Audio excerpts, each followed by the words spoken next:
మా రవిమామ బండి కొన్నాడు కానీ కొన్నప్పటి నుండి గొప్ప అలరి పెట్టేస్తున్నాడండి. అరే బండి గీతలు పడిపోతుందిరా లామినేషన్ చేయరా అని మా రవిమామ.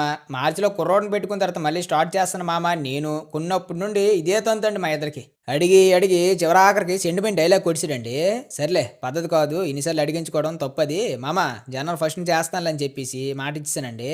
కానీ అది ఇంత తొందరగా వచ్చేస్తుంది అనుకోలేదండి. కొత్త సంవత్సరం అని కూడా చూడకుండా గేట్లేసి బంధించి మరీ చేయించుకుంటారండి పని. ఇక్కడ వరకు పర్లేదు కానీ ఇక్కడే అసలైన చిక్కండి. అదేంటంటే వీడియో తీసి ఛానల్లో పెట్టమంటాడు. మామ లామినేషన్ చేయమని కొంతమంది అడిగితే మార్చి నుండి చేస్తాను, కుర్రోడ్ని పెట్టుకున్న తర్వాత చేస్తానని చెప్పాను. ఇప్పుడు ఈ వీడియో పెడితే బాగోదు మామని ఎంత చెప్పినా వినలేదండి.